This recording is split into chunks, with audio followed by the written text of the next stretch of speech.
మరియు నన్నకుడిగా పంపించిన మా జనసేన పార్టీ ఇన్ఛార్జ్ మల్లప్పన్న గారికి మరియు పట్టణ అధ్యక్షులు రేణువర్మ సార్ గారికి నిండు వందనాలు చెల్లించుకుంటున్నాను.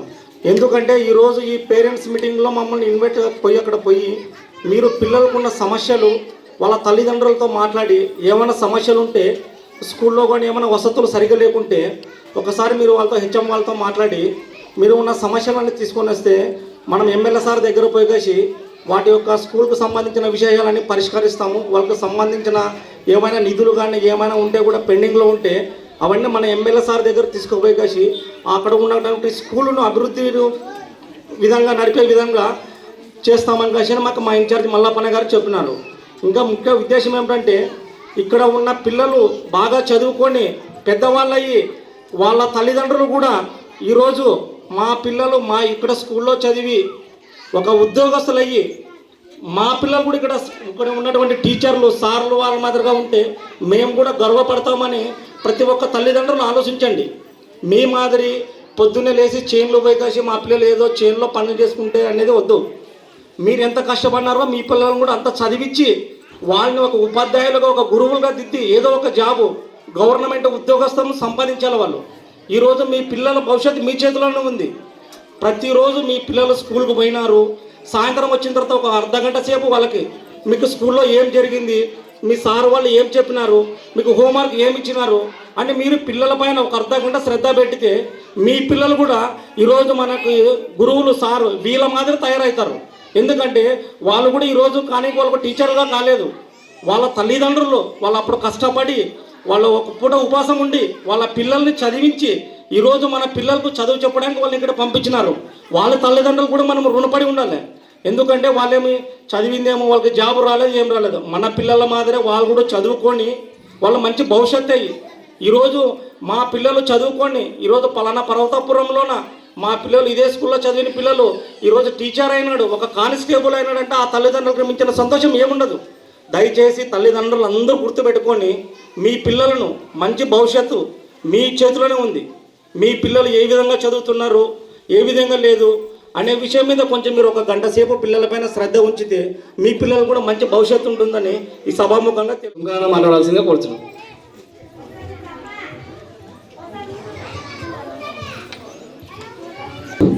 హలో, మన ఋషి గారు మన పిల్లల కోసము ఎంత కష్టపడుతున్నాడో, కాకపోతే మనం తెలుసుకోవాలి. దాన్ని పిల్లల కోసము ఇంకొక 3 డాక్టర్ సార్లు పెట్టి చదివిపియాల. మనిషికి 100 అంటే 150 మందికి 15,000 కలిసి ఒక నెలకు వచ్చి 13,000 అవుతుంది. దాన్ని అటువంటి దాన్ని ఎక్కువైందాన్ని అట్లా కూడబెట్టి మళ్ళీ అభివృద్ధి చేయాలని ఇద్దరే వాళ్ళు టీచర్లు కలపడి ఏం చేయరు. మనం చదువులేదు పిల్లలు, చదువులేదు పిల్లలు అంటే ఏం చేస్తారు వాళ్ళు? ఇంకో 3 హెల్ప్ చేయాల.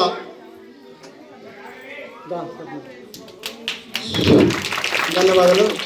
ఇక్కడ స్టేజ్ పైన ఉండే వాళ్ళకి ప్రతి ఒక్కరికి నా యొక్క నమస్కారములు. ప్రతి ఒక్కరు సుంకన్న, శ్యామన్న, శేఖర్ అన్న గారికి, నర్సప్ప మామ కానీ వాళ్ళు చైర్మన్స్ కానీ ప్రతి ఒక్క నాయకు శ్రేష్ఠ నమస్కారాలు అన్న. ప్రతి ఒక్కరిది నిన్న కొని చెప్పినానన్న.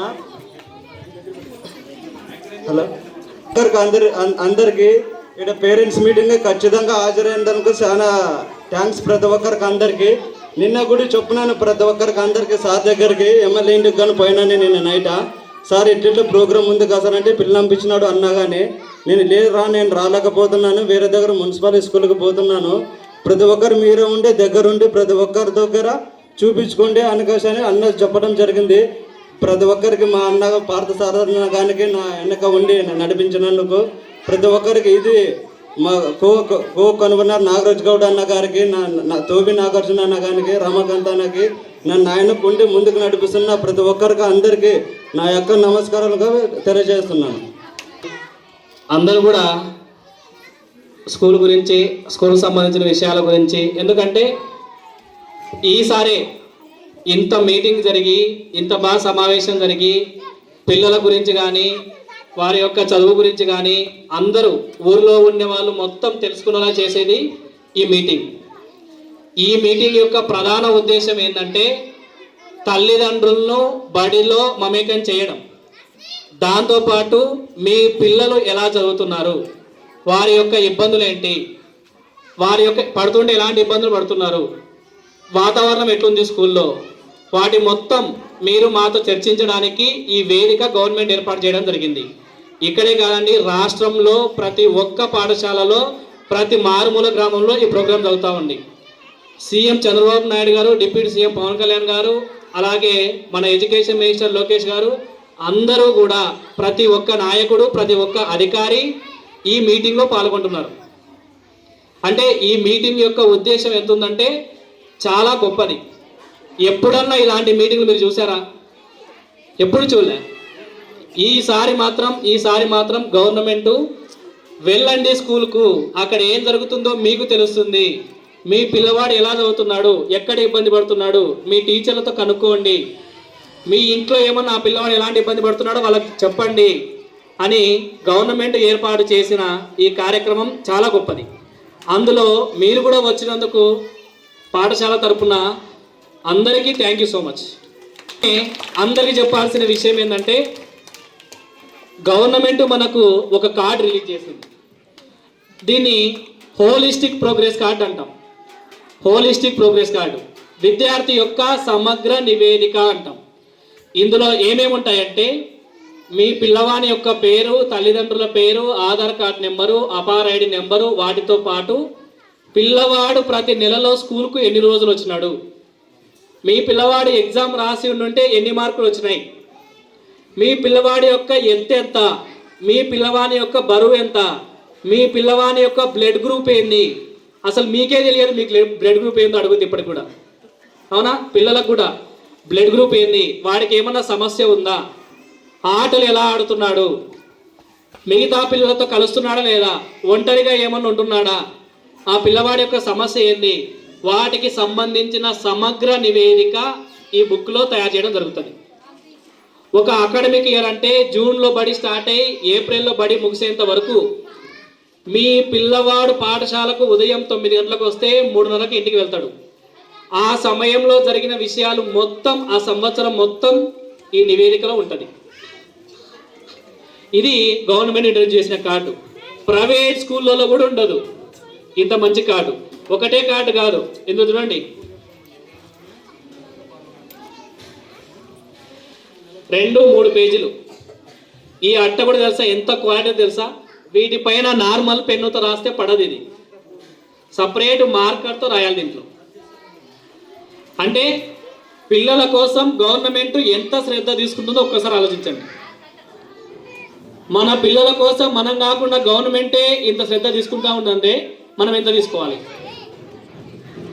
అందుకోసమే ఈ మీటింగ్ ఏర్పాటు చేయడం జరిగింది. దాంతోపాటు చూడండి, హెల్త్ కార్డు. ఈ సంవత్సరం నుంచి మీ పిల్లవాడి యొక్క హెల్త్ కార్డు ఏఎన్ఎం మేడం వస్తుంటాయి కదా మీ గ్రామంలోకి ప్రతి బుధవారం లేదా శనివారం వస్తూ ఉంటారు. వాళ్ళు వచ్చినప్పుడు మీ పిల్లవాని యొక్క ఫోటో, ఫస్ట్ క్లాస్లో మీ పిల్లవాని ఫేస్ ఎలా ఉంది, సెకండ్ క్లాస్లో వాడి యొక్క ఫోటో, థర్డ్ క్లాస్లో వాడి యొక్క ఫోటో. అంటే ఈ పాఠశాల 1వ తరగతి నుంచి 5వ తరగతి దాకా ఉంది. ఈ మధ్యలో మీ పిల్లవాని యొక్క డెవలప్మెంట్, హైట్ ఎంత పెరిగినాడు, వెయిట్ ఎంత పెరిగినాడు, బ్లడ్ ఎట్లా ఉంది, బ్లడ్ రక్తం ఎక్కువ ఉందా తక్కువ ఉందా, పోషకాహార లోపం ఏమన్నా ఉందా, ఆరోగ్యంగా ఉంటున్నాడా, ఏమన్నా సమస్య ఉందా, వాడిని చెక్ చేసి సమగ్రమైన నివేదిక ఇక్కడ రాయాల్సి ఉంటుంది. ఎవరు? ఏఎన్ఎం మేడం వచ్చి. ఏ స్కూల్లో, ఏ ప్రైవేట్ స్కూల్లో, ఏ దాంట్లో కూడా ఇలా లేదు. గవర్నమెంట్ మీ పిల్లల కోసం చాలా శ్రద్ధ తీసుకుంటా ఉంది. మెయిన్ ఇప్పుడు ఊర్లో నాయకులను అందరినీ కూడా ఇక్కడికి వేదికగా ఏర్పాటు చేయడానికి కారణం ఏంటంటే మీకు సమస్యలు ఏమన్నా సారాల దగ్గర పరిష్కారం కాకపోతే ఊరి పెద్దలు ఉన్నారు ఇక్కడ, వాళ్ళకైనా మీరు చెప్పుకోవచ్చు. వాళ్ళు మాకు చెప్తారు. మేము అందుబాటులో లేనప్పుడు, మేము వినప్పుడు కూడా సార్ పట్టించుకునే కొన్నిసార్లు. అలాంటప్పుడు ఎవరు చెప్పాలంటే ఊర్లో పెద్దవాళ్ళు ఉంటారు, వాళ్ళ దగ్గర నా ఫోన్ నెంబర్ ఉంటుంది, వాళ్ళ డైరెక్ట్ నన్ను మాట్లాడతారు, మేము పరిష్కారం చేస్తాం, ఎటువంటి ఇబ్బంది ఉండదు. మీ పిల్లలను ఒక్కటే విషయం చెప్తున్నాను చూడండి, మీ పిల్లలు ఉదయం 9 నుంచి 3:30 దాకా మా దగ్గర ఉంటారు. మిగతా సమయం మొత్తం మీ దగ్గరనే, సాయంత్రం మొత్తం స్కూల్ అయిపోయిన తర్వాత మీ దగ్గరే ఉంటారు. ఇక్కడ మ్యాక్సిమం బాగా చూసుకునే బాధ్యత మేము తీసుకుంటాం. ఎంతమంది టీచర్లు ఉన్నా ఎట్లా ఉన్నా అది మా బాధ్యత, తప్పదు, మేము చూసుకుంటాం. ఇంటి దగ్గరికి వచ్చిన తరువాత మీ పిల్లవాని యొక్క ప్రవర్తన అబ్జర్వ్ చేయండి. వాడు మెయిన్గా ఈ ఉద్దేశంలో ఫోను అలవాటు గురించి గవర్నమెంట్ ఎక్కువగా చెప్తా ఉంది. మీ పిల్లవానికి ఫోన్ అలవాటు చేయొద్దు. ఫోన్కు బదులుగా ఇంకా ఏమైనా, ఇప్పుడు మేము ఇట్లా బొమ్మలు తయారు చేయమని చెప్పినాం, ఇలాంటివి కొత్తవి ఏమైనా తయారు చేయండిరా అలాంటి ఆలోచనలు మీరు చెప్పాలి. అంతేగాని ఫోన్ తీసుకొని చూస్తూ ఉండు అని వాడిని మాత్రం వదిలిపెట్టద్దు. ఈ ఊర్లో పిల్లలు, టౌన్లో పిల్లలు లేరు, ఈ ఊర్లో ఫ్రీ ఫైర్ ఆడే పిల్లలు ఎక్కువ మంది ఉన్నారు. చాలా కేర్ తీసుకోండి, భవిష్యత్తులో చాలా ఇబ్బంది పడతారు. మీరందరూ మీ ఊర్లో వాళ్ళందరూ కలిసి కూడా ఎక్కడైతే ఫ్రీ ఫైర్ ఆడతారో ఆ పిల్లలు మొత్తం అందరినీ చెదరగొట్టాల్సిన బాధ్యత మీ పైన ఉంటుంది. ఆ పిల్లలను చూసి రేపు పొద్దున ఈ చిన్న పిల్లలు అలా తయారవుతున్నారు. బుక్లో అరే లెసన్ పేరు చెప్పర్రా, పేరు రాయరా అంటే రాయరు, కానీ ఫ్రీ ఫైర్లో యాప్ ఎట్లా డౌన్లోడ్ చేయాలా, స్కూల్ది వైఫై ఎక్కడి దాకా వస్తుంది, ఆడి దాకా వస్తుంది, ఈడి దాకా వస్తుంది, నెట్ వస్తుందా, ఇలాంటి ఆలోచనలు ఎక్కువగా ఉన్నాయి. చిన్నపిల్లలే కాదు, పెద్దలు కూడా గేమ్స్ ఆడుతూ ఉన్నారు. వాళ్ళు మిమ్మల్ని చూసి చిన్నపిల్లలు చాలా చెడిపోతారు. కొంచెం జాగ్రత్తగా ఉండండి ఈ విషయంలో. దాంతోపాటు మీ పిల్లవాడు ఇంటికి వచ్చిన తర్వాత పక్కన వాళ్ళ పిల్లలతో ఎవరితో ఫ్రెండ్షిప్ చేస్తూ ఉన్నాడు, ఆ పిల్లవాడు మంచివాడా చెడ్డవాడా మీరు ఆలోచన చేసుకోవాలా. మీకు అందరికీ చెప్తా ఉన్నా, ఊర్లో పెద్దలు ఉన్నారు, అందరి ముందునే చెప్తా ఉన్నా, మీ ఊర్లో ఒక్క గవర్నమెంట్ ఉద్యోగి కూడా లేడు.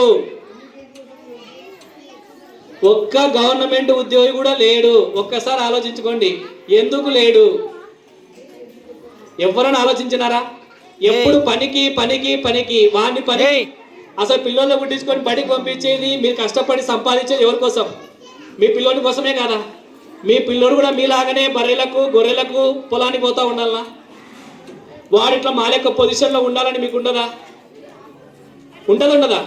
ఇంత కష్టపడి మీరేమో పని చేస్తూ ఉన్నారు, పిల్లలు కూడా మీ దారిలోనే తీసుకుపోతే ఎట్లా? కొద్దిగా ఆలోచించండి, మీ ఊరు మొత్తం ఆలోచించండి. ఎన్నిసార్లు చెప్పండి ఈ మాట. పిల్లలను మీరు ఎంత బాగా చూసుకుంటే వాళ్ళ భవిష్యత్ అలా ఉంటుంది, లేకపోతే చాలా చాలా ఇబ్బంది పడాల్సింది వస్తుంది. నేనే ఉన్నాను, మా అమ్మ మా నాన్న ఏం ఆస్తిపరులు ఏం కాదు, మా అమ్మ మా నాన్న రైతులే. నేను కష్టపడి రాలేదా? ఎందుకు? వాళ్ళ జీవితం నాకు వద్దని నేను కొత్త జీవితాన్ని నేను ఎంచుకున్నా. అలాగా మీ పిల్లోని చేసే బాధ్యత మీది. చిన్న పిల్లవాడి ఒకసారి బాగా చూడండి, చిన్న పిల్లవాడి మైండ్ ఎలాంటిదంటే ఖాళీగా ఉండే పలక లాంటిది. ఆ పలక పైన ఏం రాసినారనుకో అదే జీవితాంతం ఉండిపోతుంది.